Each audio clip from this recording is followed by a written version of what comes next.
What do you do actually, Parth? This is what I do. I climb mountains. Oh, okay. I started climbing when I was 15 years of age. I went for a trek to Kalsubai, the highest peak, and I saw the sun rising from there. I want to see the sunrise from the top of the world. That was, the obsession. Took me 9 years. In 2019, I summited Everest, and just during sunrise, just before that, I reached the top. So it was just like perfect. Childhood dream came true, and I don't know anything else. Good. I just climb mountains. Nice. You go with groups, or you go like by yourself? These 8,000ers you have to go with groups. I guess so. Most of the 6,000ers in India that I have attempted, maybe success, maybe not success, but we've done it 2 or 3 friends, carrying everything by yourself, but it's still 60-70 liters of bag because it's an expedition. You need boots and technical things. Sometimes I also feel people are very obsessed with numbers and altitudes, but you can do a lot of beautiful stuff just like even in the winter in Jammu and Kashmir, I did 2,000 kilometers just hopping at 3,000 meters. And even there I sink in the snow, so you don't really have to go very high. But people are obsessed. They want to go to one peak and then spend a lot of time. Instead of that 1 week, you can do 100 kilometers and see so much more actually. Absolutely. And you keep going forward, right? Because the peak is always a little up and down the same way. If you do like focus on passes, there are like 2,500 passes in the Himalayas. You keep going, ding, ding, ding, ding, ding. So you never have to go back. You always go forward. And as you climb from the valley through the pass, you go through people, villages, forest, meadow, rock, moraine, glacier, pass, and on the other side, everything in reverse. So in a single day, you see like 8 different landscapes. So whenever you're ready, we can start.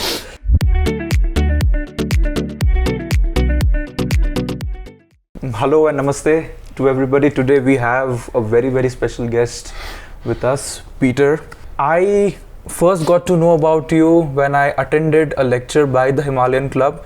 I think it was 2017 or 18. Could be. When I was preparing for my Everest expedition. For me, before then, mountaineering was like, like you said when we were speaking, people's minds are very conditioned that this is the only way you can do things. And somewhat I was like that okay, if you want to climb a mountain, whatever I've been taught, that is the way I need to do it.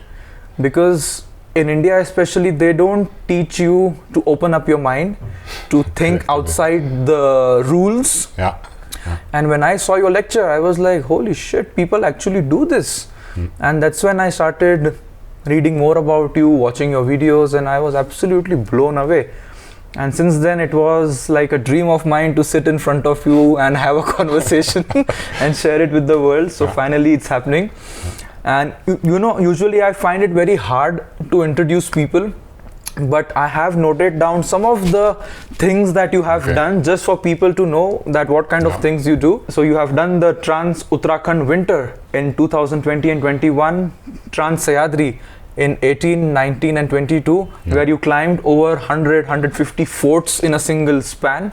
Trans Himalaya, where you crossed 300 passes. In total, kind of, Trans Himachal in 2018, where you were trekking for 75 days. 2,000 kilometers solo run through Vietnam. I mean, and I have literally written so much more because you can't. So if you have to introduce yourself, how do you introduce yourself? A long time ago, I came from a small country, Belgium, in the West. But came over for work to India in 98, so 25 years ago. 98, I was just 3-year-old back then. So I was supposed to stay here for a year, but then 1 year has become 25, and I think it'll be a lifetime. I consider India my home.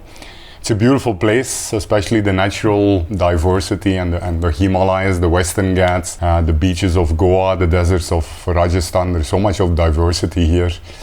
And it's raw and wild. It's not like Europe where everything is developed, trails have been marked and all. Here you can still kind of get an experience of exploring new places, jungles, forests, both in south low altitude jungles as well as the remotest corners of the Himalayas. So it's an amazing play field. I think it has amazing potential, India. But like you say, the community is very small still here. People are a bit conditioned. So there are expectations on children. We have just started off like a decade ago properly. Yeah, correct. And then people still go indeed with a lot of gears. Focusing on like well-known places. Even in Manali here you can have 50 hikes, beautiful hikes in the forest out there. Yes. But everybody will go to whatever they see on the social media, the Hamta Pass, Brigu Lake, Biaskund. And it's very sad. There's so much unexplored potential here. You just have to have some basics like pick up a map, know how to find the trails, navigate by yourself. You don't really need a guide. You can easily have some basic understanding to easily find your way in the wild, know what to carry, what not to carry, go light. You can really go, if you have like a couple of weeks on your hand, you can do amazing traverses across an entire state in the Himalayas, crossing multiple passes, experience so much of hospitality from away from these commercial and overcrowded places. That will give you a totally different experience actually. So here we get taxi drivers or horning, there's like too much of crowd. Yes. You just climb over any place there, the Dolador, or you go towards like the Great Himalayan National Park. A few kilometers away from the main town. Yeah, and you experience total peacefulness. You can feel this sense of inner peace that constantly gets disturbed in the cities because of people are stressed, people are running behind time, money, careers. And people have lost their peace, I think.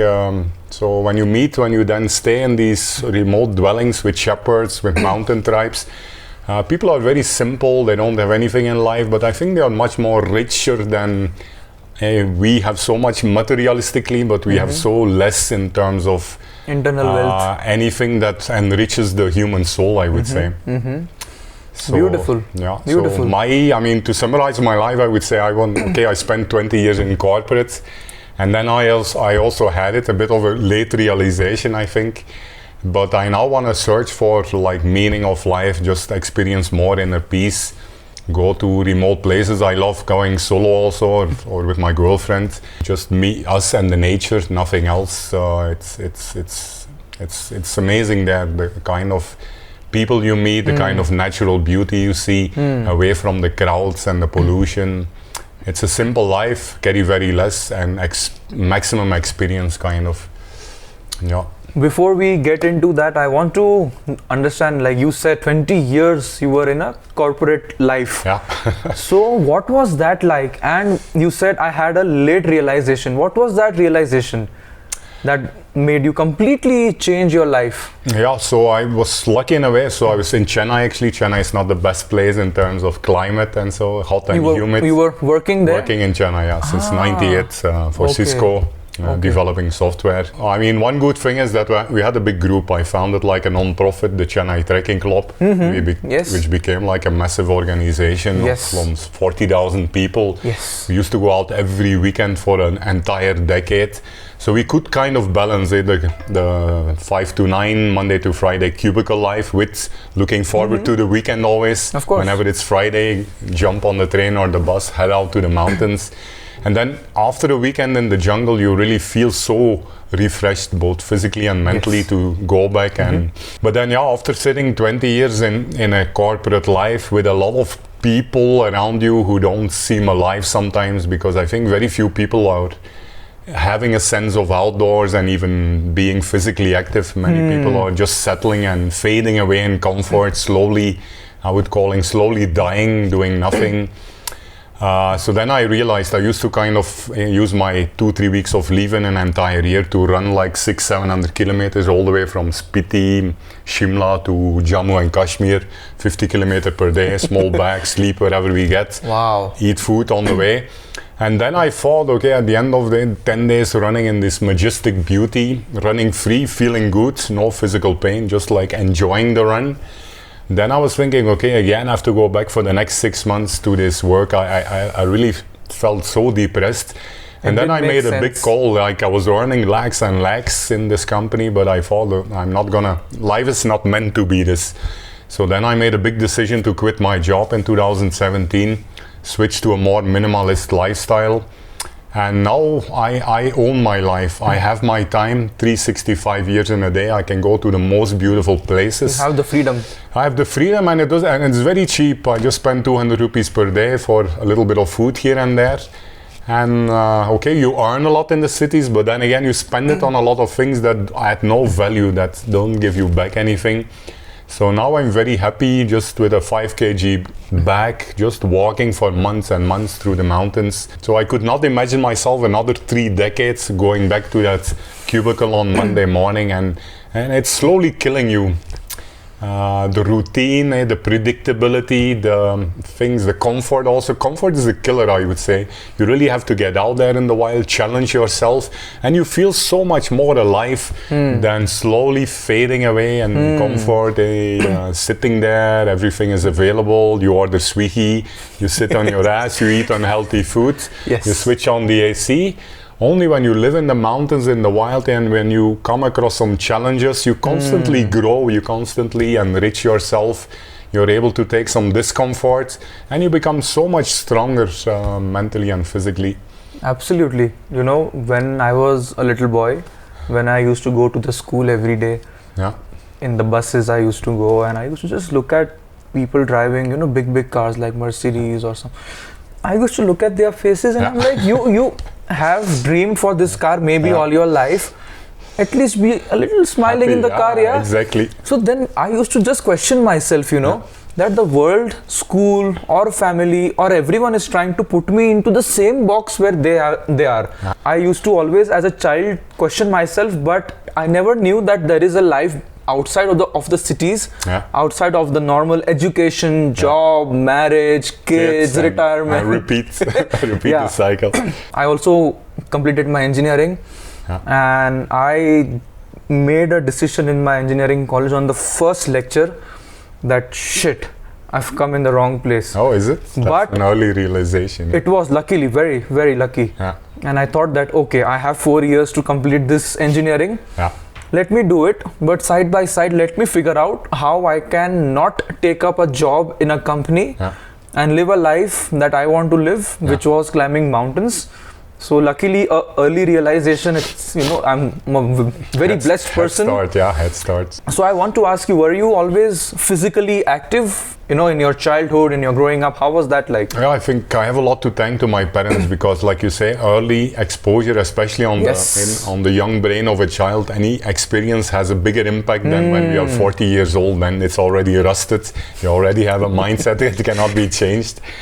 But I was lucky, like when I was just 3-4 years old, my parents used to take me to the mountains in Switzerland. We used to swim in the lake in the neighborhood. I used to run with my neighbors around the countryside.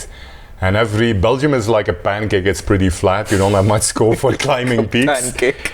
But then at least we used to walk every year. So every week you used to go to a different town in Belgium, and the countryside is beautiful. You have green and you have rivers and you have small villages.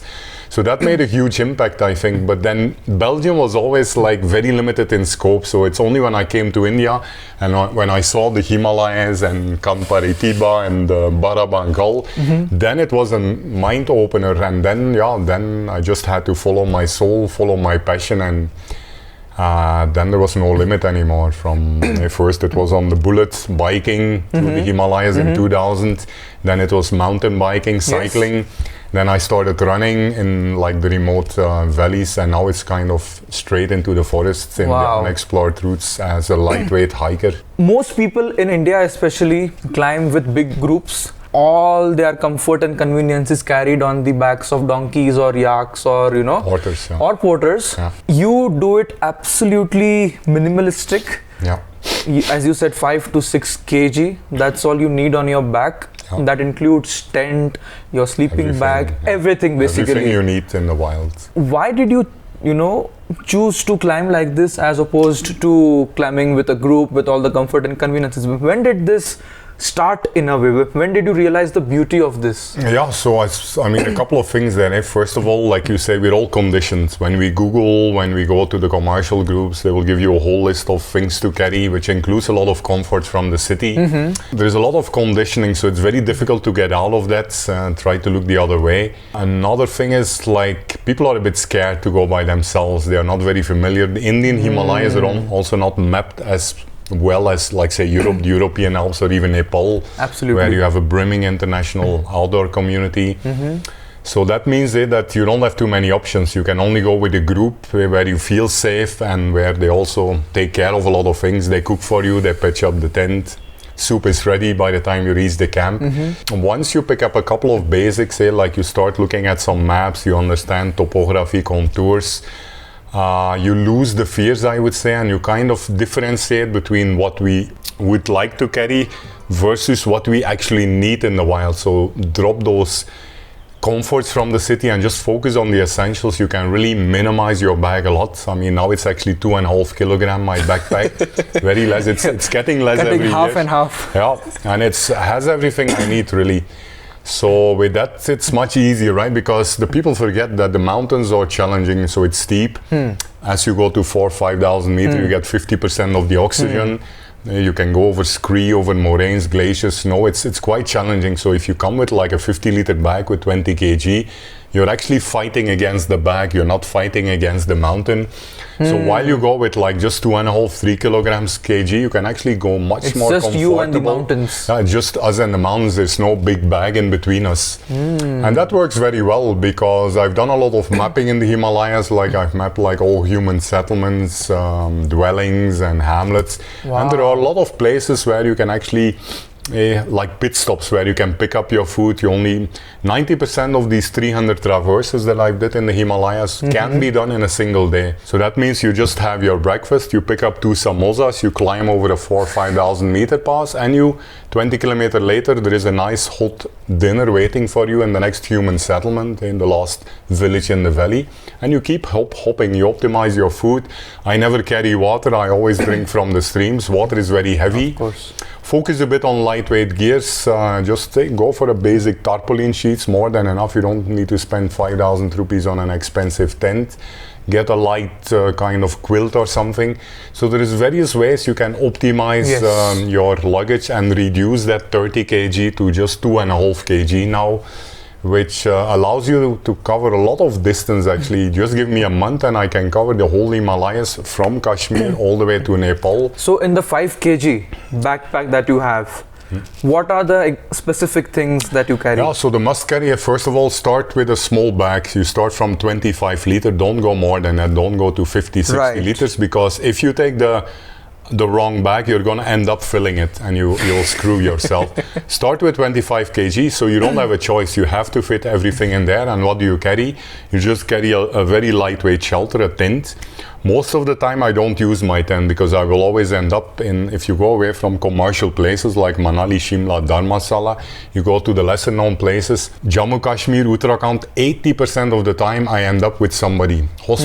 People are very nice. If you're the first outsider to come in those places, people welcome you with open arms. They feed you, they guide you, they give you shelter.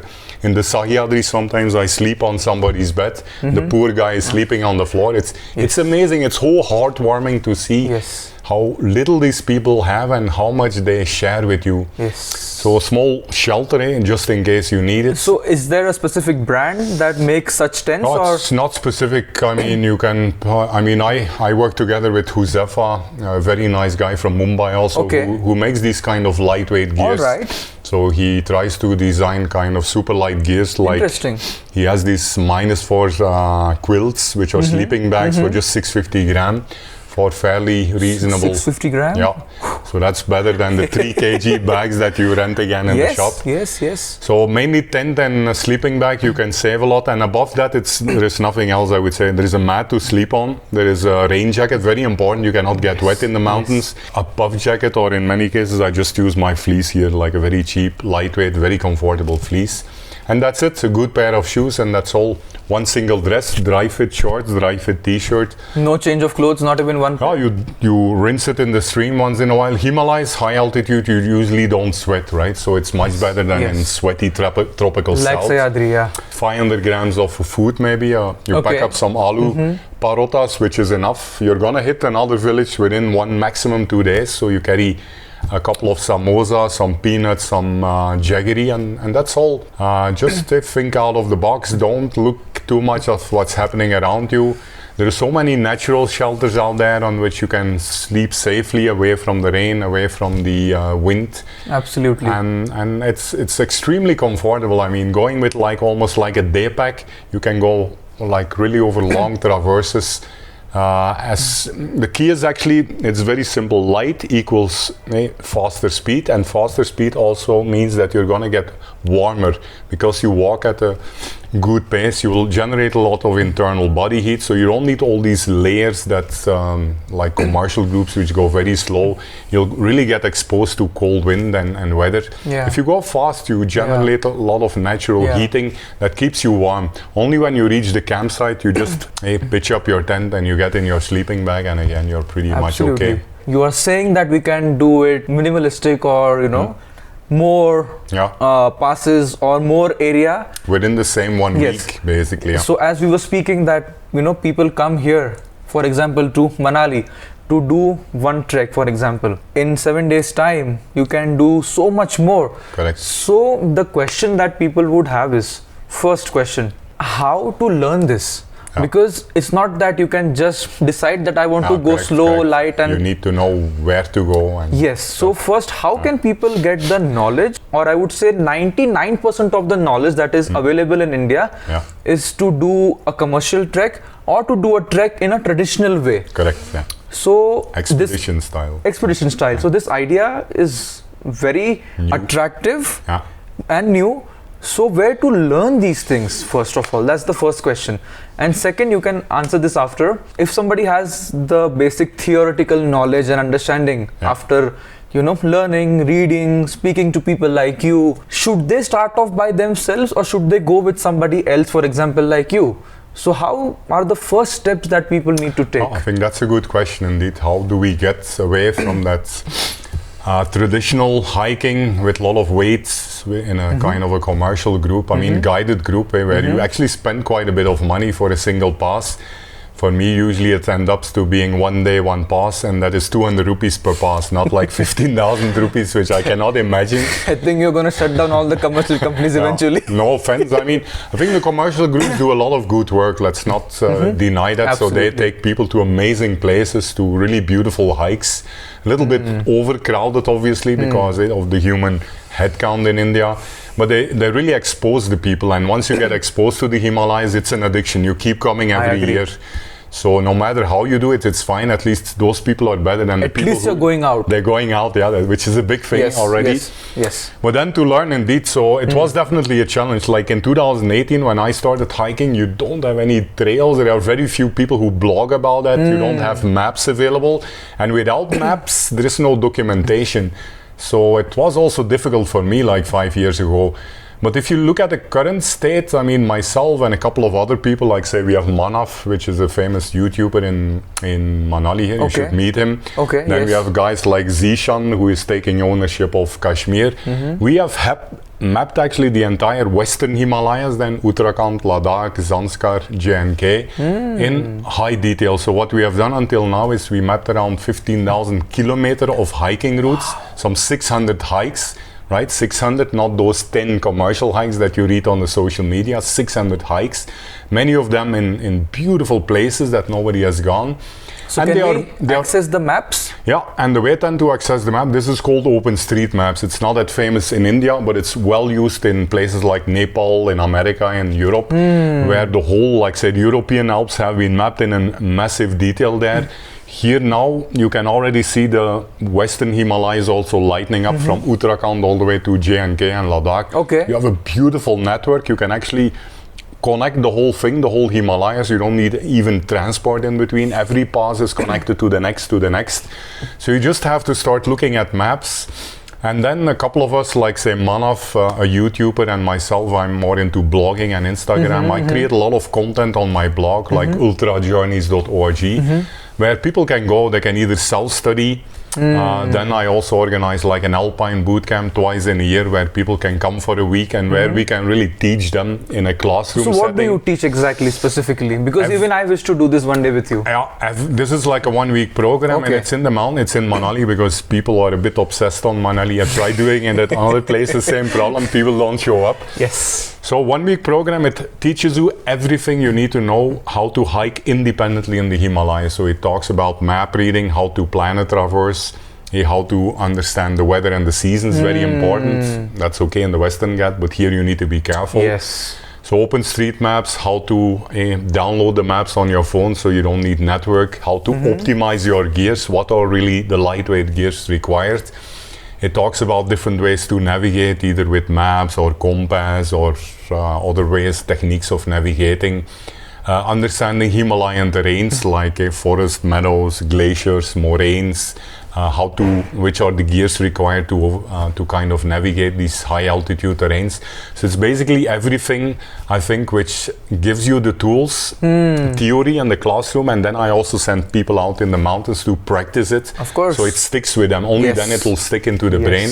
So at the end of the week, actually, all the tools are available to them to go completely by themselves. They just need to have a basic gear set. And then they should have the confidence because they would have spent 3.5 days camping in the middle of nowhere, finding their way by themselves in small teams of 2. They have everything. Then it's just a matter of, okay, find some time, find a week, 2 weeks in the future and head out, plan yourself. I assist a lot of people. There's a guy now doing 30 passes from Manali all the way to Nepal. A continuous traverse, 600 kilometers, because he has those 3 weeks available, 3-4 weeks.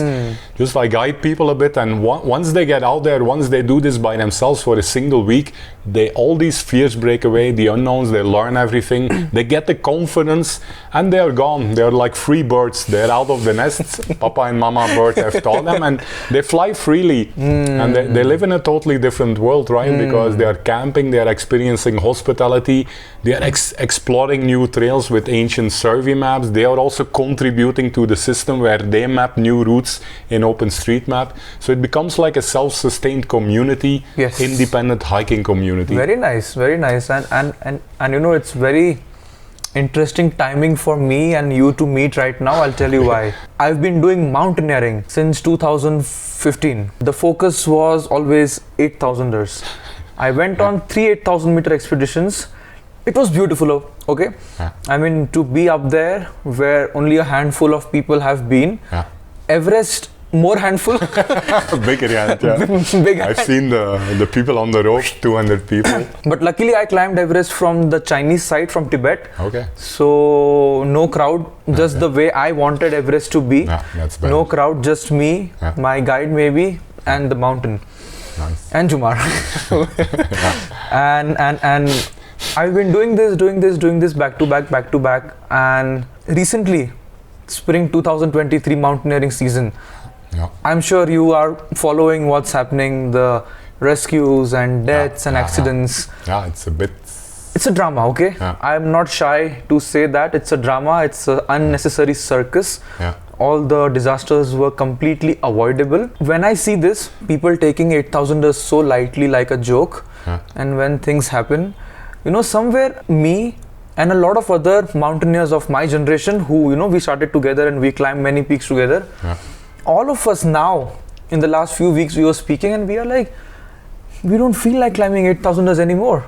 There's no charm. It has become uncommon. Yes, and it's become too... There's no mystical aspect of it remaining. There's no exploration left anymore. And for me also, I have said this, and I am not going to be climbing 8,000ers, at least in the upcoming future of my life as I see. What I wish to do is exactly what you are doing. To just bloody go out there, just be in the mountains, you know. Just being there is the biggest pleasure for me. No, I guess it's not the target, it's the journey. It's not about the numbers 8, 7, 6. I have amazing experiences in winter, even below 4,000, which which I think are as good or better, because I don't see anyone for like days or even months. I don't see anyone, and that is much more intense. It's just me and Mother Nature. And it's just you, especially solo journeys are amazing. It's a bit scary initially to leave your friends or the groups and go solo, but it's like pure meditation. It's wonderful actually. For me, there is no way back to like a group of 10 you can't people. Go back. I cannot enjoy because you keep it's also nice, the human contact, because we're all social beings. But being alone in nature is like amazing. It's like the most intense experience. Yes. And then you will always meet some shepherds and some people who live there for months also in the meadows with their cattle usually. And meeting those people, seeing how they live. Such an amazing experience, huh? That's sleeping next to the campfire, you see the galaxy on top of you, 500 sheep around you, rotis are getting ready. Oh man, that's the life. Not like pitching up your little tent with 200 other tents, people are making a ruckus and noise. Make your own way and go away from the crowds. The experience is 100 times more intense. I want to continue the point that I was saying, because I have a question for you. You've seen the circus that happened in this season, and the circus is growing every year. I want to ask your thoughts on the spring 2023 season. Hundreds of people got rescued.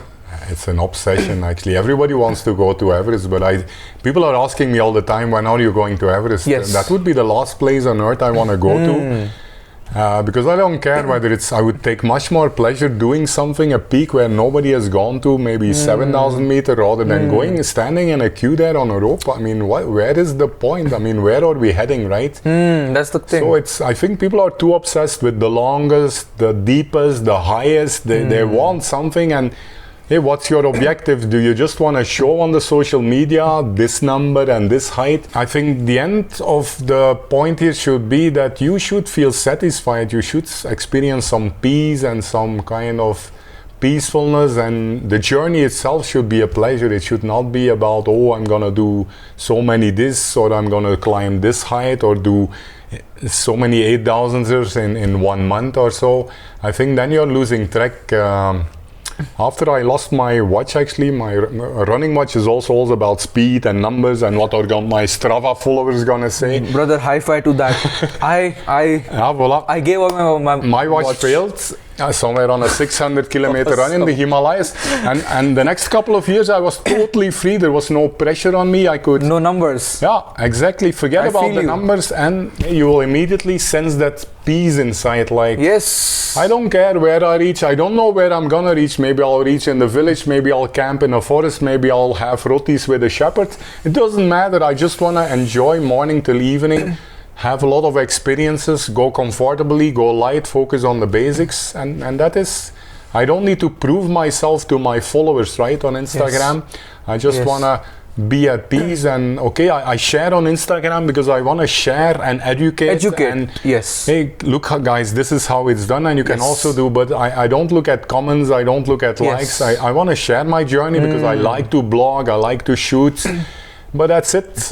You guys want to like it. You still want to go with 200 people to Hamta Pass or to Kedarkanta. That's fine. That's your choice. But I can only show you the way. Then it's up to you to make a decision which way in life you want to. Where you want to go? Yeah. Peter, what do you think? I mean, showing off is maybe one reason why people do, for example, Everest or something. It's a lot about the selfie at the end of the time. The selfie at the marathon podium, the selfie at the Everest peak, the selfie on Hamta Pass. But then, have you really done it? Or has somebody carried your luggage? Has somebody pitched up your tent? Have you done it?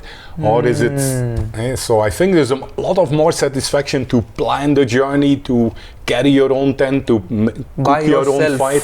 Do it yourself. That is so much more satisfying. Make decisions like you get stuck into weather. Do you pitch? Do you take a different pass because there is too much of snow?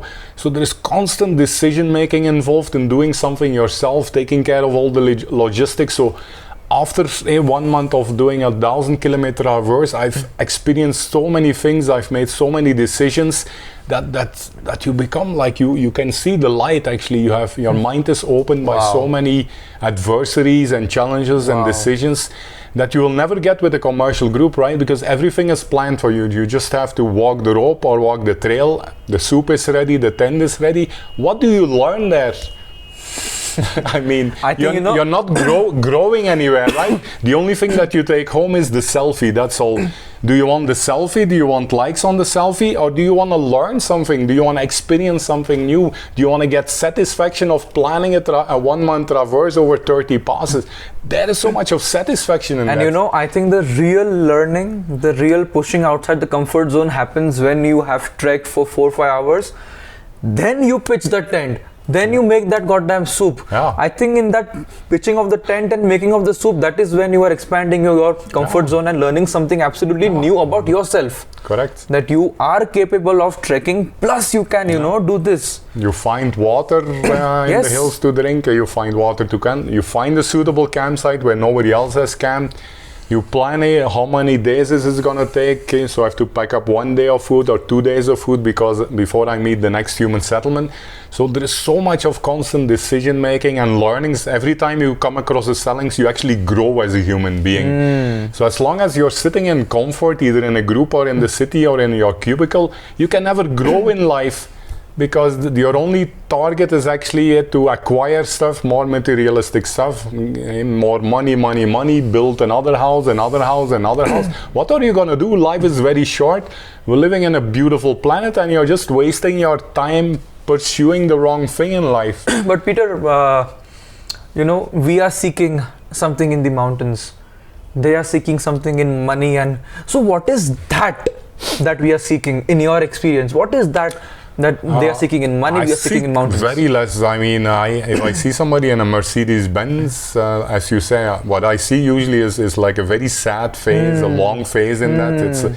If you see a rich guy, mostly you don't see a smile anymore. They would have kind of sold their soul in just money and elbowing their way to the top. Right.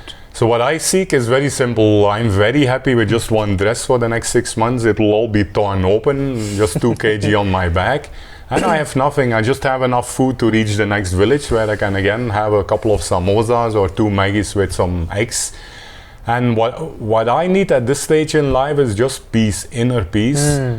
If I feel like inner peace, then I feel my mind goes completely open, and I can understand some of these yogis that I meet sometimes in the way, who sit there for years all alone on a peak. They are just sitting there and they are experiencing. They can open their mind like we cannot do, and it's all because they are kind of feeling extremely peaceful, no stress. No watches, anything. I just look at the sun. I know what time of day it is. I don't know anymore if you tell me is it Monday now or Thursday, I don't have a clue, nor I want to know. And it doesn't matter. It doesn't matter, It matters only when you have to go for work Monday to Friday and drink on the weekends.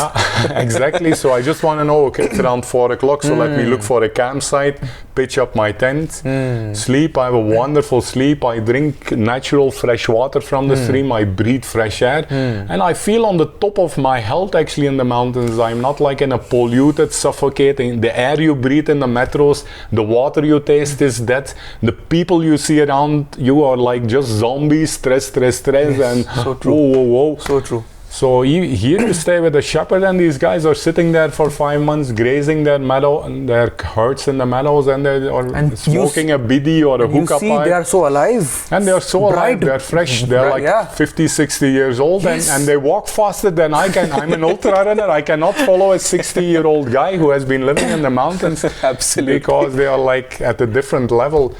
Absolutely. So comfort and anything related to a city is actually not getting you anywhere. Okay, you might have 2 cars and 3 houses, but when you're old, I think you will most people don't realize it. Some people will realize it when it's too late, that they have lost the best years in their life, and they'll be 40, 50, and they won't be able to do it anymore. What they could do it when they were 20 and 30. Such a scary realization. And that it's a scary realization, right? Because even if you're rich, you cannot escape that when your time is done. You can't escape time. And then that small period you had on planet Earth, what have you done with it? Have you experienced anything? The best case, you would have stayed in a 5-star hotel, you would have taken a taxi to Solang Valley, you would have taken a selfie in the snow. That's not it, right? I've been in places on glaciers for three days traversing an ice sheet, and you see like amazing landscape. You think you're walking on a different planet. Those guys can never experience that kind of thing. So, I mean, life is short and we're living on an amazing planet. Of course, we're slowly screwing it up, of course. You can see a lot of changes, especially on the high altitude because of climate change. So time is running out. We already have a very little time frame. You think this destruction that we are doing to our planet, our home, is inevitable? Or do you think practically, like, ideally we would want it to be perfect, but do you think that no matter now what we do, it is going to be destructive in, Yeah, but it doesn't matter, right? Because it's only destructive for us. Nature is too powerful, so nature will continue, the planet will continue. We're gonna mess it up and maybe it'll take 100 years, 1,000 years to restore the balance. Yes. But we'll just exterminate ourselves and nobody cares. What is humanity? It's the just nature will do its thing. Yeah, that's it. We are, especially when you go to 8,000 and extreme altitudes and environments, you see how small we are, right? One little bad weather and we are just nobody.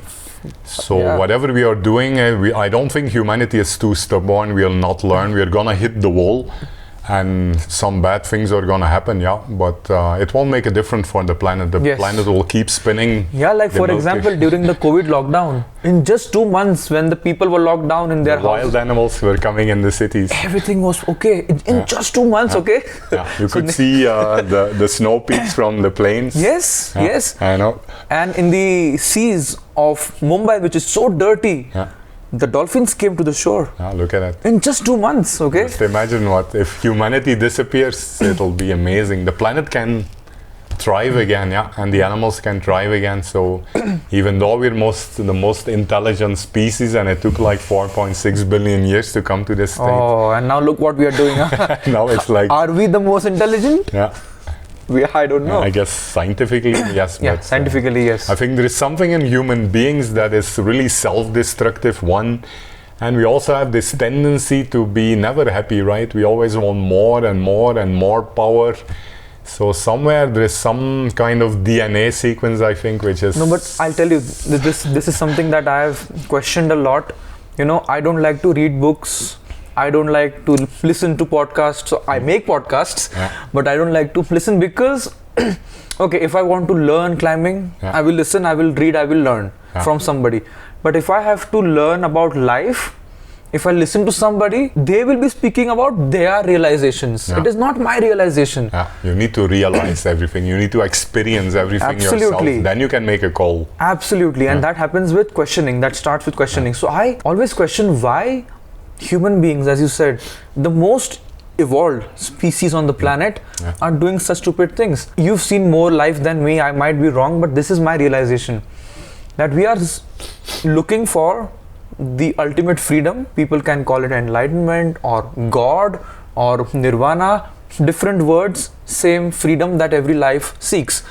But because nobody has taught us how to seek that, schools, what do they say? Marks. Marks, why? Because college. Why? Because good job. Why? Because money. Why? Because good wife. Wife, why? Comfort also. Comfort, So everything that we are taught is about the external activity, external conquest. There is a whole different world which is more beautiful, which is inside, which nobody teaches us. And I think unless and until people become meditative in whatever way, you can climb, you can paint, you can dance. Yoga, there are so many ways to experience that peace, correct? And I think unless the inner exploration starts, this destruction will not end, because people think that, okay, 1,000 rupees I wish to get, when you get that, no freedom, no enlightenment, maybe 1 million rupees. But it never stops. I mean, even the billionaires keep going. So I think this is the reason people are seeking for something which is inside, but they're seeking outside. What do you think about that? Possibly. Somewhere, I think, even if you look over the Middle Ages and the centuries, power, I mean, we are also power addicted. We live on a planet which has more than enough to... everyone can be rich. There is food, there is... enough space. There is enough space, there is enough resources, natural resources, but we are not happy with it, right? We always want more and more. You just need some food, you need some peacefulness around you, and you're happy. Absolutely, absolutely. But the problem is the whole world is based on this materialism, consumerism, capitalism, and full of advertisement, real estate, this guy and your neighbor has a bigger car or a more beautiful wife or a bigger house. And it's constant competition, like it's a race, it's wow, it's a never-ending race, like the biggest, the richest, the this. If you keep building houses and homestays and hotels and taxis non-stop, yeah, obviously it's not going to work. If we keep replicating beyond 8 billion, it's going to become a bad ending, yeah. But I think nature has a way to deal with whatever we do. You're nothing in front of nature, so you don't have to worry about the planet. She'll be fine. You have to worry about humanity. Your actions. And about us, basically. Yes. We are going to... And we are probably already pretty close to the tilting point, right? It's only a matter, what is it, a nuclear bomb? Or is it plastic pollution? Or is it climate change? What is going to eliminate us? Is it scarcity of water now? So something will there will be one point which will... Yeah, trigger a lot of things. Yes, and I agree. I think maybe it's best that we kind of... that we have a clean slate and that we start maybe with some new species, some insect or some animal which will be less intellectual and a bit. If you look at the animals, they are very peaceful, right? They just graze. Very eco-friendly. Yeah, they are sustainable. Even these small villages in the mountains, they are actually pretty sustainable. They have been there for generations. Yes. They just grow their own food. They start producing more and more. So they have a small loom. They make their own blankets. They build their own house from natural materials. They have their own food. The economy crashes. Everybody will be screaming in the cities. Those people don't even know. Doesn't matter. Yeah, doesn't affect. Okay, because they live in harmony with nature. Simple as that. Yeah. And they are sustainable. They are not producing and selling. They're just like the animals. They take what they need and nothing more. They are not dependent on the larger human-made system. Yeah, the human-made artificial matrix kind of economy and matrix. Correct. Like Andrew Tate calls it, the matrix. Yeah, that's the problem, right? Once we go from the small 20-house sustainable villages to the big cities of millions of people, where there is also no accountability, like the village head here is a fair person because he's accountable in front of the 10, 20 families. But once you have a big city, you have a politics, you have like elbowing, you have corruption, you have... Hey, you lose that soul, that community, and that soul is lost in a mass of people who are just abusing each other and exploiting each other and chasing the wrong things in life. So, people who are watching, I'm sure for example, just last week I was training a group of people for their trek. Okay. They are middle-aged people. Yeah. I love when 40s, 50s people, it's amazing, man. It's really amazing and very satisfying for me to lead them. Yeah. But 3 women constantly blabbering. I was very sweetly told them, be careful with your audience. I'm being very crafty with my words right now. That you've come in the outdoors for a few hours. Just experience. Yeah, and talking, you've been doing 45 years. And I said this to them, which they might have hurt them a little bit, that 45 years of your life you've been blabbering, it brought you nothing. Yeah. For a few hours, when you can actually experience some peace. Listen to Mother Nature. Listen to the sound of the wind. Listen to the leaves in the trees. But you know what their reply was? That we've come here to socialize. We don't know how to be silent. So now I want to ask you this. When you go, as you said, for weeks and months, you don't come across a person who speaks. There, people would be thinking, there is a big element of loneliness. See, being alone is different, it's beautiful, but being lonely is a negative thing, especially in the starting. It might have happened maybe to you. How did you deal with the loneliness? It's a bit scary. So actually when you said I quit my job, first thing I did, I went to Vietnam. They don't speak English. We don't speak Vietnamese. So they don't speak English there? Yeah, they don't speak English. So you don't have anyone to talk to. Initially, I went with a couple of friends who had to, of course, rush back the next Monday to They won't do cubicle. 2,000 kilometers. Yeah, and they don't have the time. Right. So then it's a transition. Those guys are leaving back to the airport and you head out to the next village. I used to run like 50 marathons there, back to back. And then it's a bit scary because, especially in India, you're surrounded by people and it's a social fabric, it's a community system, and family is much more intact here compared to the individualistic West. Yes. So they're transitioning to a solo journey is a bit scary, but it only took a couple of days, and once you get used to that, and then again, now I go on these long journeys. I don't see people from morning till evening. It's such an amazing experience. It's like your mind is at complete. It's like a flat plane where normally you have a surface of water and you throw rocks in that, or you have a current in that. So that is all the WhatsApp notifications, the chatting, the horning, the constant irritation that constantly disturbs the mind. But then if you experience a mind which is like a beautiful lake that is completely flat, then it feels like, wow, man, this is like, wow, I experience something that I cannot experience when people are around me. And then it's still okay because you still hear the birds singing, you can still hear the needles of the pine woods, the wind blowing through that. You can still see some animals, and you meet some shepherds along the way. You're never alone. The planet has enough. There are no humans, but there is life everywhere. There is life everywhere, actually, and that's like an amazing experience. Wow. Once you get to that kind of level of living, it's extremely irritating to even go to a city for 1 or 2 weeks for some administrative work, because you get constantly, your mind is like constantly messed up with pollution, with noise, with unfriendliness, especially when you cross Delhi. It's like a negative experience even from Kashmiri Gate to the airport. The kind of experiences you have there, it's like, man, I want to get out of this place as soon as possible.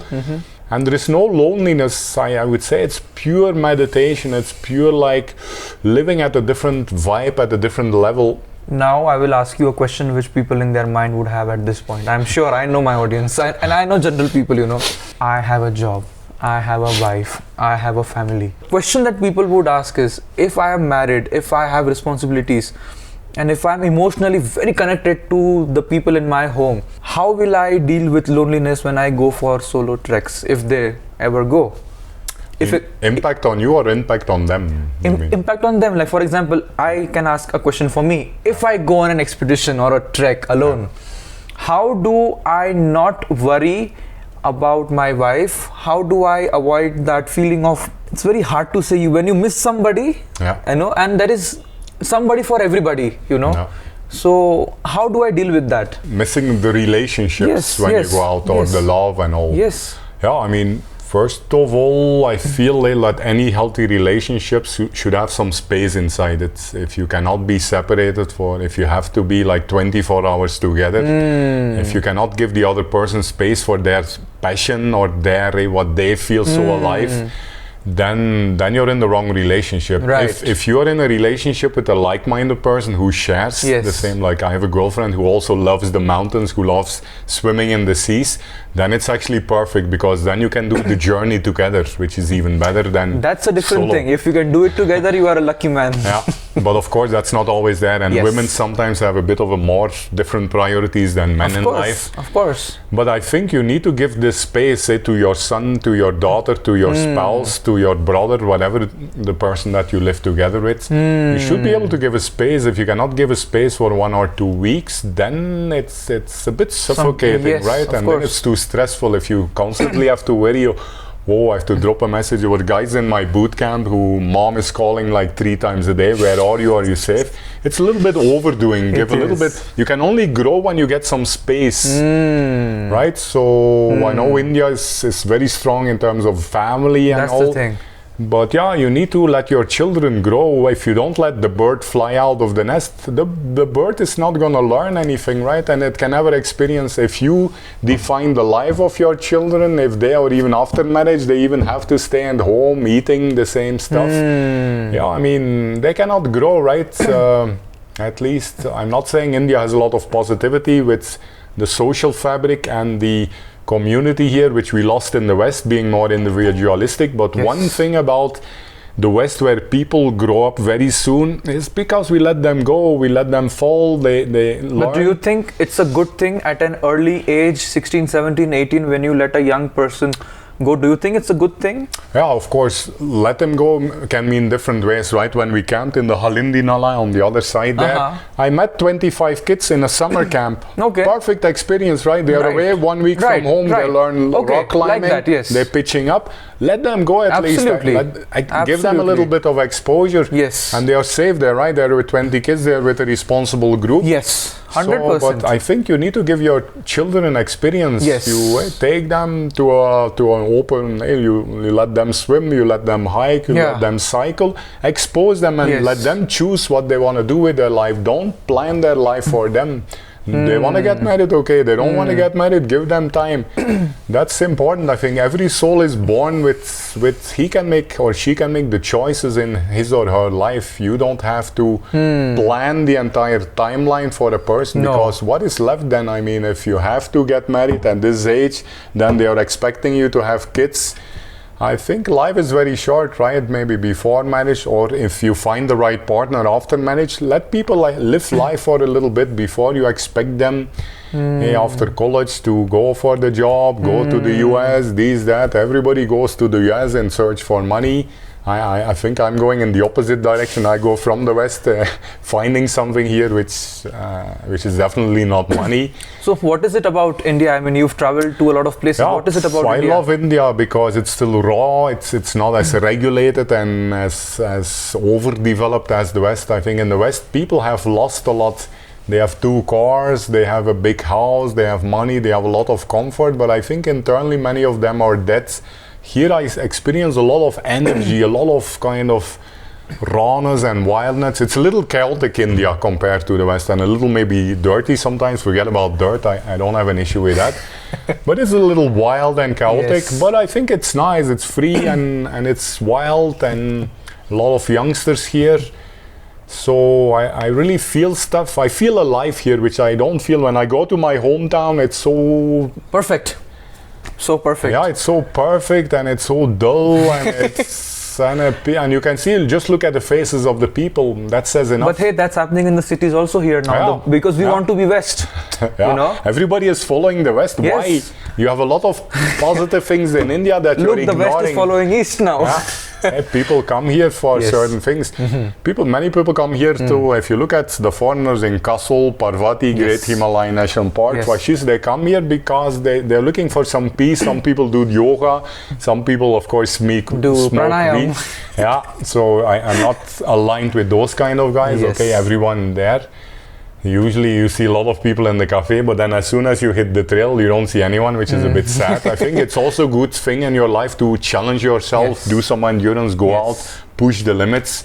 I can tell you, if you run a marathon or if you run even an ultra race, or if you go hiking for a month, you push yourself comfort-wise, endurance-wise, but then you live at a different level and you live so much more intensely than sitting in a cubicle ordering Zomato and not doing anything, right? I push my limits, I experience some discomfort, but as a result now, I feel so alive, man. If I see a bear there in the wild, or I don't know where I'm gonna run out of food, I got lost there, I'm hanging on some vertical wall without ropes. Those moments when I feel the heart beating in my chest, those are the moments when I feel most alive. When the wild puts you in some tricky situation, whether it's weather or food or shelter or some unforeseen condition, getting lost, then actually your senses become much more heightened, because you know it's you and your life, and it's nobody else to take care of you. Absolutely. And then it's like you live at a different level. It's so intense, your eyes, your sights, everything. You become like, your brain starts working at a different level. You feel the adrenaline. And you feel like, wow, you see stuff that you can never see ordering Zomato from home. That's what I mean, right? It's survival versus too much of comfort.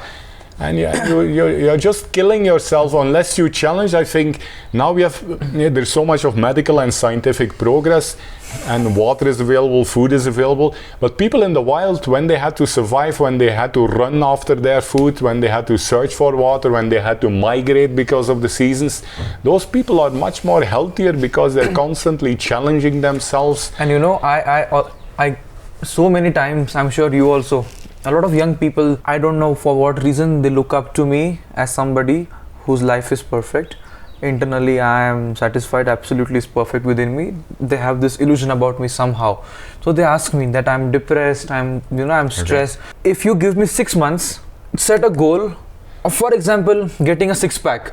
Just get physically active. Right now you are sitting on your ass, getting fat, eating Zomato. You will be depressed. You should be depressed. Okay, because there is nothing there in life, right? Set one goal. The physical goal is the most simplest goal to set. Get a six-pack, and after that, if you have depression, I will jump off for you. Or go for a hike, go anything, for a weekend hike, go for a long cycle ride, go swimming every day in the morning. Do something at least. An idle mind is the most dangerous thing. Idle mind usually gets negative thoughts. 100%. When you're going on a hike in the weekend, it's strenuous, but at the end of the weekend, even though you have done like 25 kilometers with 2,000 meters of elevation gain, you feel so refreshed in your mind. It's full of positive energy, actually. So you need to keep yourself engaged in a very positive way, and usually I say 2 rules in life when people want to get ready for a boot camp or anything. Determination, you focus and you go for it. Many people talk and they have a lot of ideas, but they don't execute. Execute is important, so determination. And then also patience. I think many youngsters these days, they just want to go to Everest, they want to run a marathon, they don't want to do anything for it, but they want instant results. Absolutely. It doesn't work like that. I started very small, step by step, so you are consistent and you're patient. You don't need to become a marathoner within a week. No. Just run regularly, enjoy the run, drop the watch, drop the phone. Enjoy your surrounding, go running in a beautiful place, and automatically your body will grow, your muscles will strengthen, and you will comfortably finish that marathon without recovery time or injuries. Just be patient and be a little consistent. Many of the young generation, because of social media and seeing too many perfect people on Instagram, which is again very questionable. If you see the real people behind those, I'm not sure whether they are really happy or 99% of them. It's all fake, I think. So there are very few people there who really genuinely show themselves genuinely. So it's all about and it's depressing people, because if you look on Insta, it's all like happy and fun. And you start comparing yourself with them. And you get depressed, right? Because everybody is living this, that, scaling peaks, and beautiful this, beautiful that. It's bullshit. I post and I never look. I mean, I think it's a waste of time. You start scrolling on that reels and you get like freaking depressed, man. You need to not look at these things. Go for a hike, go anything, go play a game of cricket with your neighborhood friends. Get out there. Do something, physically activate this. This body is made to move. We are just killing ourselves by sitting here. We need to move. We used to be hunters and gatherers. After that, we started farming, but at least we used to work on the fields. Now we don't do anything. I think from farming, we started going down in evolution somehow. Somehow that's where it started. Even farming is already the beginning, because there you're settling down. You just get some cattle. We used to hunt our food in the forest, right? Which means we have to run. If we don't run, we are gonna starve. Hunt or be hunted, simple. So from hunting, it goes to Zomato. Imagine, this body has, this is a hunter, a gatherer. For millions of years we have evolved, and now within like... Very fast we are going back. Very fast, we are sitting in a fast food, do nothing place, and obviously this body is being slowly killed, because it's not built for that. Because the body remembers what it's supposed to do. It's muscle memory, right? Yes, it's there generations have been in the mountains, or at 100%. least... 100%. Look at most of your grandfathers, they all used to work in the farms, right? Yes. So what do? We sit in a cubicle, food is come, you open the water tap, water is available, light is available, everything is available, and this body is dying. It's made to move, it's made to fetch, and you're just... my brother-in-law, who's sitting behind the camera, he went to Isha Yoga Center in Coimbatore for volunteering, and for a day or 2 days he had to work in farm under the open sun, and he was like, what the hell are people doing? Lower back will pain, I guess. And ants biting every... Oh, and ants biting, okay. So I think, that's what human beings were supposed to physically be active somewhere. I mean, I grew up in the mud. I used to play in the garden. I used to be fully drenched in mud. And that gave me a lot of immunity and a lot of health. we should never ignore our natural roots. We have become disconnected from nature, and as a result, we have become physically and mentally sick. If we reconnect with Mother Nature, we have evolved millions of years in the womb of nature. If we go back to Mother Nature, she will take care of everything. And I think it is important to be connected to Mother Nature because this body, physical body, is made out of the soil, water, air, exactly, or the 4 elements. Yeah. Now you think of mud as dirt. Dirt, yeah. Are they stupid? Yeah, exactly. It's what you are made of. The food that you are eating is coming out from the mud. Throw away those 15,000 rupee Adidas shoes and walk barefoot in a meadow. What you feel, man, the kind of connectivity you feel, it's...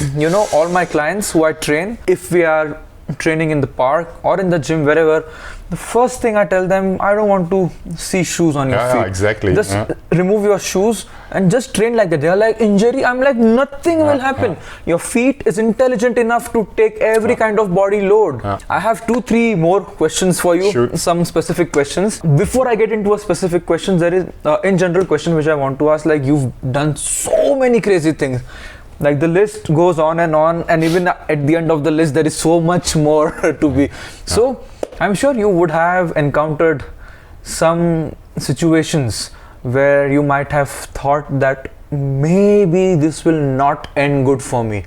Maybe I might die, or maybe I will not make it back. Correct, yeah. So can you share, if such instances have happened to you, what were they and how did you come out of it? Because I think this is a side of solo hiking that people need to know. It's not all beautiful and correct. There is a deadly side to it.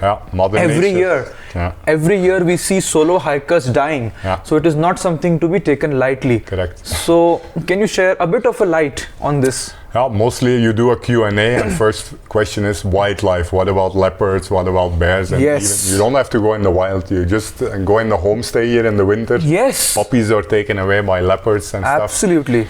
But I think your problem, your main worry is not about the wildlife. I think the wildest species on the planet, you know them, it's humans. They are the one that is destroying most of the biodiversity here. Right. So your worry is actually, and nature is beautiful, but nature can also be very treacherous. And then I would say, as you go to higher it's fun to go for a monsoon trek in the Western Ghats, but it's not fun if you stand on that 5,000 meter wall there, the Dolador, on the way to Bara Bengal, and you get into bad weather. You're like a very small speck in front of Mother Nature, who can be very ferocious. So be careful with seasons and weather planning. I think never get out in the mountains. I see headlines in the news every year, right? Somebody goes to 5,000 meter in bad weather. Yes. They go there because they have leave from the company. They have paid 30,000 rupees for the expedition. And then the company also doesn't want to send them back. They have to move them. They make a wrong call and people die because of the wrong reasons. Yes. So respect Mother Nature. Look at the weather forecast, seasons. Also, it's not easy. There is not much of documentation. How do you traverse a snow-covered glacier with crevices? How do you move through a landscape with landslides? How do you safely go in the winter, in the monsoon? So there is a lot to learn, and not many people are there who have blogged about it or teaching about it. So it's a bit of, independent hiking is a bit of a niche area which is not well documented. So, in my journey also, I've not gone through any education. I've just experienced it all firsthand by trial and error. Okay. And of course, learning something from experience is so much more better than opening a book and trying to get the idea of another person who might be different from you. Yes. But I would say go step by step. It can be very tricky out there, so start easy, go for some day hikes around Manali, go back to base. Once you're comfortable, then maybe go for overnight hikes. Again, stick to the well-known routes, then maybe go for a multi-day hike in lesser known routes. So go step by step. That's also, after 300 Himalayan traverses with quite a couple of those live and death experiences, I still learn every day. We never know it all. Not every day, like with every traverse, I still experience something new. You do the same pass in a different season, it's completely different. You need to slowly be patient, step by step, learn, and be careful. A young person is typically a little bit more like, oh, I want to do it, even though it's risky because my friends are gonna question me. Why didn't I reach the pass?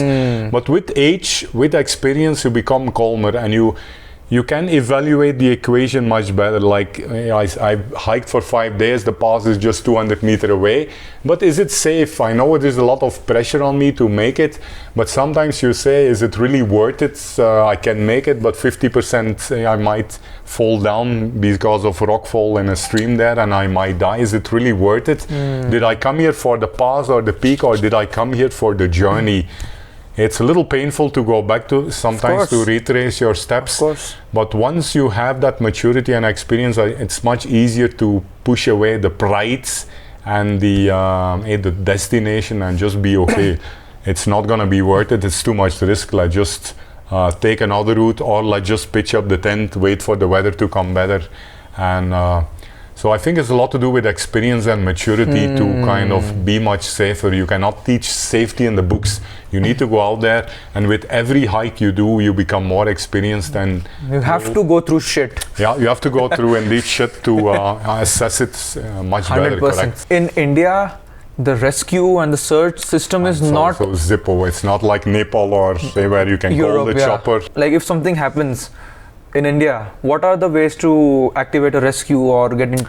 How do you go about So one thing these days is it used to be a bit difficult and disconnected. So India, again, you have the problem, satellite communication devices are not legal or not allowed. Yeah. They remove them from the bags of people coming in. So that makes you offline in the mountains. But then again, I would say get a GeoSim these days. Even I called me and my girlfriend were stuck somewhere on the way to the Kaliheni Pass.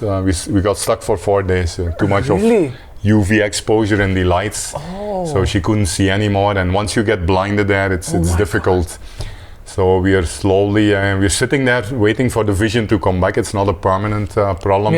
But as you wait, of course, whatever aloo parotas and samotos you have, the food goes out, and then you have to make a call like, we are stuck, we cannot get out. The pass is covered in snow, horses cannot come to rescue. But then it was actually nice. I climbed up to the ridge line there. I was able actually to get a geo network, and I was able to give our exact latitude and longitude. That's called the unique position. Yes. So you send an SMS to a couple of friends, they spread it around in the community. Don't count too much on the official system or the government. But then a couple of very nice guys from Manali, amazing guys, they came very fast. A couple of Nepali guys were there. They lifted a 50 kg person, and they climbed up in very challenging terrain over the pass. Hats off, the mountain people are crazy strong. And those are the local guys, right? They have grown up, they are living in the mountains, and they do stuff that we cannot imagine. I mean, carrying a 50 kg load across like a glacier over a pass and then getting steeply down. It was midnight. It was like an amazing experience actually. We were carrying my girlfriend on a stretcher over a frozen landscape in the middle of the night. It was extremely cold for her because she was not moving. We were at least moving. Then the sunlight and the moonlight was there. It was like a very peaceful night. But then coming down, I mean, it was all frozen, the snow. It was like very difficult to carry somebody. Gravity pulls you on. And slippery. And luckily we made it just in time. As soon as we came down in a shelter, the pass closed, bad weather again, and we would have been stuck there. So we got a bit of a narrow escape there. But overall it was again in the mind. As long as you don't panic, as long as you have that you found a solution somehow, see? Yeah, you find a way. The choppers were not available, horses were not available, but then with some people out there, some good people, positive mindset. Even my girl, we didn't even know whether it would be permanent damage, but she was very calm. I was also going out sometimes for 9 hours to find a shepherd. She was all alone around dark. She couldn't see, right? She heard like footsteps around the shelter when I was not there. Oh my God. So, but she had like an amazing strong mindset to kind of be calm and just wait it out, and then finally we found a team that came us and helped us. And it's all about the mind, I guess. If the mind is calm, you can do so much more than if you panic and you start doing nonsense and then die. But I think this calmness comes with a little experience and going through shit. Definitely, exposure, and the more adverse situations you go through. And now sometimes I see people worrying about very simple things in the city, While if you go through so much of challenges and survival in the wild, that you think, okay, why are you worried, guy? Okay, your pizza, your delivery is 20 minutes late. Chill out. And they when the guy comes, they remove their frustration on him. Yeah. You're 5 minutes late. Like really, I've seen people do that. What kind of a human being are you? Come on. Exactly. So I have one last question for you, which is a very important question. So to do such long 300, 200 passes back to back, I mean, or Sahyadri. I did Sahyadri in 2014. Only 7, 8 different mountains or peaks. We combined it. Yeah. You did 200 forts. Correct. Yeah. In a single stretch. Sequence. Yeah. That requires some good physical fitness, right? So what kind of training do you do to be able to do? Because it's not a training which you do in the gym. Yeah. It's a training which you need a big aerobic base and things like these for this. Please don't call it training. I think people see it as training because it's something extra. For me, it's a way of life actually. Okay. I wake up early in the morning. I go for a jog instead of ordering.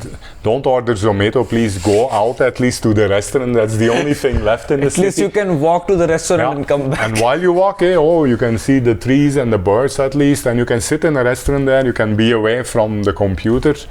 So, but I think it's a way of life. People say, what about your diet, Peter? What about your training? I've never been in a gym. A gym is the most freaking artificial environment. It's depressing. Once I used to have a big trekking club in Chennai Trekking Club. Anyone who joins from a gym, he would have taken a 1-year membership. I take him to a mountain, he will never go back to the gym. Because he can work out in the mountains, and doing that is much better than running on a treadmill, right? You're running on that treadmill, come on, how mentally depressing can that be? So there is no training, there is no diet. Whenever I reach like a bigger settlement, I'll just be pouring in calories. I don't eat fast food in the middle of nowhere. I love non-vegetarian, but I can survive in the mountains on a vegetarian diet. You stay with people a lot of the time in the non-commercial routes. People take care of you, they feed you organically grown, home-cooked food, very nutritious food. You breathe fresh air, you drink fresh mountain water from the streams. So everything that gets into your body, including your mind, the peacefulness, the natural environment, is so soothing for your mind and your body that you're actually at the peak of your health. Of course, you cannot go from 6 months cubicle to like a 1 month hike in the mountains. So I know everybody is stuck in the cities because of work, because of family, that's fine. But even in the cities, you can do something at least. I suggest 4 or 5 times a week. You need to activate this body. This body is not made to sit in a chair, to not order Zomato. You need to raise the heartbeat, or you need to break the sweat, I call it. So do something, whatever you like. You like to play cricket, you like to go doing badminton. You go for a run, you don't like running, go for a swim in the pool, 40 minutes swimming, you will not notice it, but you burn a lot of calories. So you need to activate this body which is made to move. And if you do that, say don't be impatient, don't expect results. It's going to be painful the first week. But once you get into that rhythm, rise early, do some physical activity, after a couple of weeks and months, you will become a totally different person. 100%. You'll feel better, you'll eat better. If you eat some bad food, the next morning run, you'll really feel it. Your body will reject it. Your body becomes sensitive. Yeah, it becomes more receptive. What is good, what is bad for you. You look scrolling at your timeline till midnight, you're gonna feel it the next morning. You'll feel tired and you don't wake up fresh. Yeah, you don't wake up fresh. You sleep at 10 o'clock. You actually try to align your cycle to the solar cycle. The sun sets down, you should be setting down. Artificial lighting was not there, right, 200 years ago. No. So align yourself with nature, be active, and then everything falls into place. But be consistent. Don't do that. Keep doing that on a regular basis. I'm not an athlete, I'm just a normal being, and any human body can become like me by just being consistently active. But you are stronger than most athletes I've seen in some ways. Yeah, I think it's not physically stronger, it's probably mentally stronger. I can push longer because my mind doesn't give up, because I've gone through a lot of shit and I've seen death. I've looked death in the face many times. So after some time you become very calm, and you see a bear, you see a leopard, you see nasty weather, you don't get scared anymore, because you know what it is. and you know how to handle it. So if a wild animal comes in front of you, bear or a leopard, what does a human I mean, do? you just, first of all, animals have little business with us because we have a bad reputation. Even there are villagers there who will go with guns and chase bears, so they know we are not that friendly. So they don't come after us unless they feel threatened. So as long as you if they know they are that you're there, like you make your presence felt, you make some noise, clap in the hands, you shout if you sense something in the forest, animals will generally go away. Of course, if you accidentally hit a mother with a cub, she's gonna go into self-defense mode. She will protect her offspring. Make sure that you always be noticed. So if you're above the forest, like on meadows, on glacier, high altitude, animals will see you coming from far away. Only in the forest, be a bit careful that switch on don't make noise also by playing some songs. Please listen to the sound of the wind. But make sure the animals doesn't get surprised. Don't walk in the night when you're likely to maybe have a surprise encounter. As long as you give space to the animals, they are not gonna come to you. I've camped since I've done solo journeys, slept in forests all the time. I hear there is a lot of life around me, but nothing is threatening to you. They have their own food pyramid and ecosystem. They are not dependent on you. And they don't have any, because they see you as like an intruder, as kind of an object. You're also pretty tall, so they calculate your danger based on your height, size, I think. Yeah. So in that way, if you have I've looked at bears, I've looked at bisons in South India, the wild goat, face to face, very ferocious. You just start calm. You don't start making weird movements. Calm. Give some time for the animal to assess that you're not a threat. They will go away or slowly head back. Don't start running, of course, because the animal might get invited to chase you. Yeah, they always chase you. Just be calm, be composed, and the animal will go its own way because he has no business with you. Unless you're maybe 1 in a million, you're extremely unlucky to have like a bear who is starved and who is hungry. Yeah, there have been instances like this. Yeah, I know. But I've done like 10,000 kilometers in the Himalayas, a lot of it solo. I've seen lots of wildlife, lots of footsteps in the snow. Nothing has happened to me, so that shows you some statistics. We have taken out maybe 15,000 people in Chennai Trekking Club over 1 decade into the wild South Indian jungles, which are much more full of life, and nothing has happened. So so that shows something that there are attacks, but I think it has a lot to do with like unfortunate encounters where the animal feels cornered. 2-3 guys there, I have no way out, and I have to get out of this place. Absolutely. I have never shared this online anywhere. I had encountered a leopard in the Sahyadris in Maharashtra. Very rare sighting, very few left. I guess so. So with a villager, we went hunting rabbit because the Adivasis, the local tribal people, they eat rabbit meat. So they hunt for rabbit in the night. So this villager was a very good friend of mine. He's like, come, I'll show you. I'm like, of course, come on. They set up some traps, some traps, some food or something. I don't remember exactly the system of the trap. And we were waiting behind a tree a little bit away. And suddenly we hear the trap click. 20-30 minutes later, we were like, okay, we're gonna get some nice rabbit meat. Then we heard the trap break violently. We were like, okay, rabbit ideally should not break this. Maybe it's a dog or a wild pig or something, you don't assume leopard. That trap, the metal, the hook and everything was being dragged on the dry leaves below. You could hear it and the sound was coming towards us. Then we peeked towards, away from the tree towards the trap, and we saw this elegant cat species. Oh my God. That was the only time in my life when I have been that level of scared. That fear I have never known before, never experienced even after. Even when on Annapurna I could see a big avalanche coming towards us. Not the leopard fear, no. Exactly. That's what you said. He looked at us for 30 seconds, 45 seconds. January, winter time, cold in the jungle in Sahyadris. We were in sweaters, but in 30 seconds I started sweating all over. I'm telling you, I've never been that scared. People here might have seen leopards and everything in zoo. They're like, oh, that's not a leopard. You see a leopard There's no fence between you and the No. animal. You see the leopard in the wild, then you understand the aura, the presence, the fear, the power, that how helpless you are. Yeah, exactly. You know? And just after 30 seconds, it looked at us, it gazed at us, and the eyes were so beautiful, you know. I was scared. The skin and all, it's as beautiful as it's dangerous. Yeah. At the same time, you know, I could not look away from it. I was scared, but the beauty was so... But then it walked away. So they usually do walk away. That's the point. Unless you make them feel scared. Unless you threaten their cubs or something. Then you realize actually these are like natural killers actually, and we are nothing, a bear, a leopard, we are nothing against these, and still they don't approach us even though we are the easiest prey, right?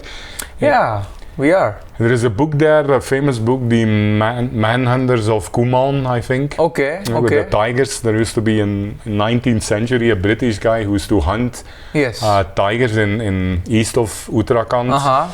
So that was usually the same story. So tigers will have their natural prey only when they get wounded and they are not able to hunt their natural prey anymore. Then they will turn to easy targets, humans. Once they get the taste of humans, then they keep killing humans until somebody goes and we have good meat. Yeah, it looks like we're pretty tasty with all the chicken burgers and the KFCs we eat, I guess. Absolutely. So, but see, we're only like a second option to them because I think we're not challenging enough as an adversary to the wild. So, and maybe they are used to a certain kind of meat. They don't want to experiment. The taste, I guess. We have eaten so much of fast food that maybe we're not that fresh anymore. You know, when two adventurers, two mountain lovers, they sit and talk, it can go on for... We can sit here and fall dead, you know. That's how... Yeah. But we will have to end this here. But before ending it, to end this on a light note, do you know what rapid fire is?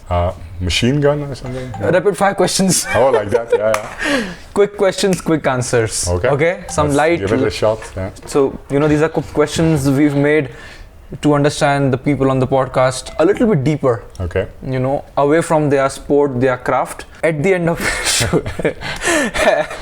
end of your life, how would you like to be remembered by the people around you? Yeah, I don't need to be remembered. I just want to I will die in a very peaceful way with no fear. And I don't need to be remembered. I just want to live my life for myself, not about other people. Nobody has to show up on my funeral. Absolutely. I'd be very happy. I don't want to die on a road by an accident. I want to die something, probably hanging on a cliff, or even attacked by a leopard would be fine. And peaceful, natural death above like some unfortunate, stupid, drunk driver in a car on a road. Yeah. Absolutely. If time travel was possible, which is that one event that happened in the past of humanity where you would like to go and experience it? It can be any war, any climb, any something.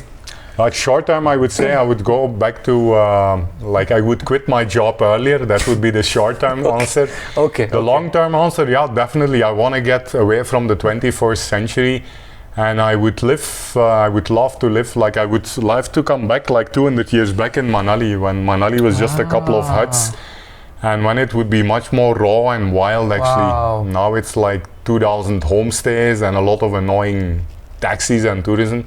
I think anywhere back in life, the planet will be more beautiful and peaceful. What is the first thing you notice when you meet a person? The smile. The face, actually. I don't. There's no need for words. I never talked a single word in 2,000 kilometers of Vietnam, but always the first face tells you everything about the person. I agree. Absolutely. If you could be invisible, what would you do? Yeah, I think nothing would change. Even now I feel I'm invisible because I'm just going solos and there's nobody there to see me. I might be a bit safer for the leopard or the bear, that's all. That's it. Otherwise, I don't need to hide myself. And I've already become invisible, I think, so perfect. What is, in your eyes, your biggest weakness? Biggest weakness, I would say, sometimes a little maybe too overwhelming or still too much about whatever is there in my mind, my passion, my thoughts. I think I can still listen a little bit more to the people around me. I think you can learn a lot more by listening to people than sometimes I'm a bit over enthusiastic trying to communicate or share what I feel excited about. but I'm sure there are other people with other passions that we can learn from. So listen more. I think in general all of us can do a better job listening more to other people's challenges in life or learnings in general. That's a very good weakness to identify, because I think most people have this. Yeah. One thing you would change about yourself, you could change about yourself? Yeah, going back in time and never go to college, never go to a job. Of course, you need some kind of minimal education, income and minimal education. But then, what do we learn in school, right? I've learned a lot more in life. That's not education, in my eyes. That's just getting ready for being a part, being a screw in the economy. Be ready for the matrix. For the matrix, basically. If not climbing mountains, what would you be doing? Sailing the oceans. In your eyes, what is your biggest achievement been? Yeah, I think I could have done much more, but at least, I think one legacy that I hopefully will leave behind, not that I want to remember, it can just be there. I don't care how many people remember.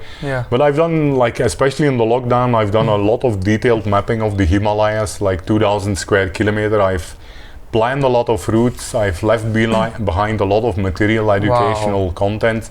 So I hope, my best feeling would be, if I really have to feel something outside myself, is that we can transform the community a bit into more independent hiking and exploring, and getting more people away from the materialistic life into living simplistic lives, minimalist life in the mountains.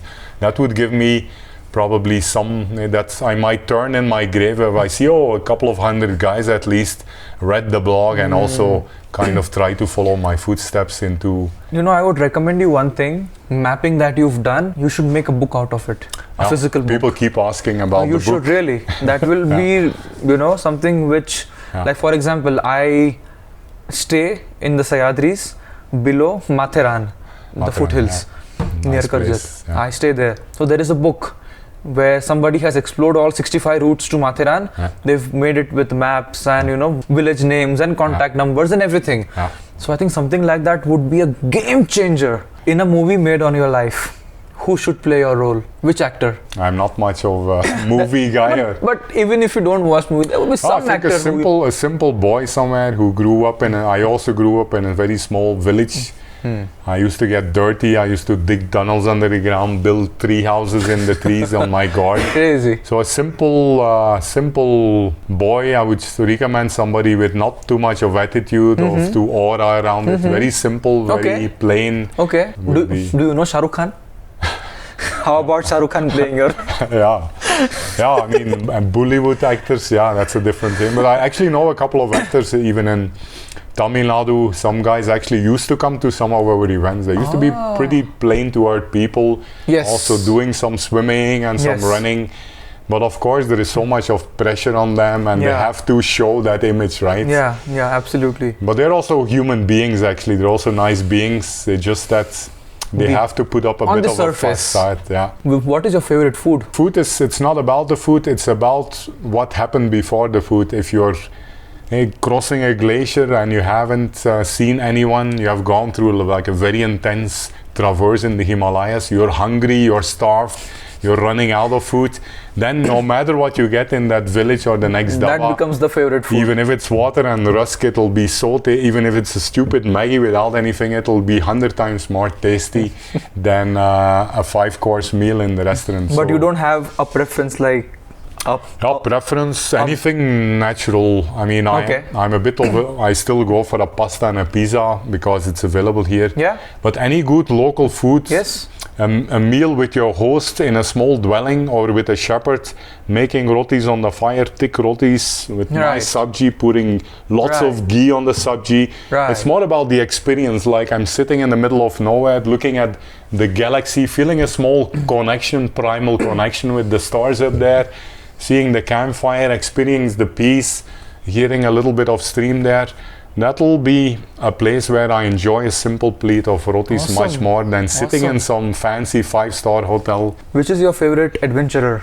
My favorite explorer would be the mountain shepherd who stays 5 months away from home in the meadow. Such a nice answer. He will go through like amazing treacherous trails that maybe even a Killian will have trouble to go through. Wow. But he will not be worried about distance and time and having a social media account. He will just be a peaceful soul. And what's next for you? Next is a 1 month journey. Again, I cannot sit still. So I've been teaching for 5 weeks. Okay. I have 2 teachings every year, so 3 months is more than I can spare in 12 months of year. So now I'm extremely restless, teaching morning till evening, 7 days. So I need to head out for a long traverse. I need to get away from people.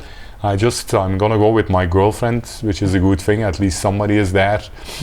But she is from India or from? Yeah, she's from India. Okay. My base is Chennai, so she's from Chennai. Okay, very nice. So yeah, it's nice to. I'm privileged to find a soulmate with the same passion. Of course, women and men are a bit different, so sometimes we have our tensions, but that's fine.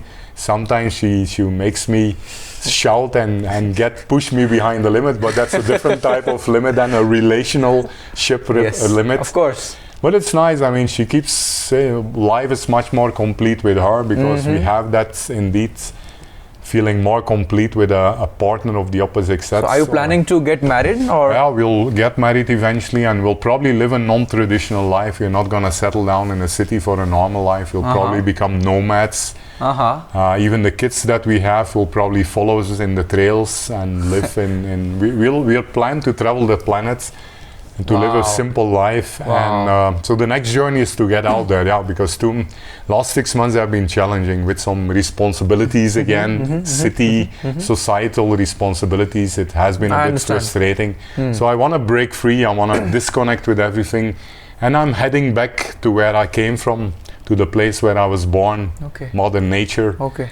Awesome. That's it. That's all. Awesome. Is there anything before ending that you would like to say to our young people? So young people, please be a bit careful what you see in the movies, what you see in the social media, what you hear. Of course, there are certain expectations. Parents are concerned about your well-being and your job and your marriage, and they want the grandkids.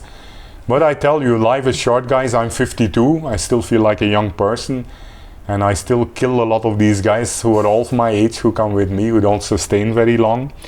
But life is short, and I can tell you it's a beautiful world out there, outside the cities and outside your comfort zone. Life is much more intense. So please carefully live your life. Don't grow old and don't feel sorry. I think the worst thing in life is that when you're old, when you have so much of materialistic riches around you, and when you're 60 years old and when you realize, oops, it's too late. I cannot do what I could have done when I was 20 or 30. So be very careful that you never regret the choices you made in life when you're young. You're only young for like 2-3 decades, so please don't miss the window when you can do things that you won't be able to do anymore when you're old. And I can tell you, I've had a fortune. I had a villa on the beach. I had lakhs and lakhs on my bank account at the end of every month, being a project manager in a multinational company. But now living with a torn t-shirt, with a 2-kilogram bag, with no food, only enough food till the end of the day, sleeping in a cave in the forest, I'm much more happy. I'm much more satisfied, having actually no materialistic stuff and just doing my journey. I call it travel. It's not like a fast hike or a run or a mountaineer. It's just I'm traveling within nature and I feel happy. Yeah. It was a very informative and inspiring, a very good combination of both these. And personally, I needed to hear whatever you said. Thank you so much, Peter, for your time. Nice meeting you. And I wish you best for your journey ahead, and may you find whatever you are seeking in life. And I hope all of you also enjoyed listening to this podcast, and I hope you have a good morning, good afternoon, good day, good evening, good night, wherever you are, whenever you are watching this, even if you're watching this after 100 years. I'm not here, but hello from the past. Thank you so much. See you guys. Okay, good one. See, good one. Free flow usually goes.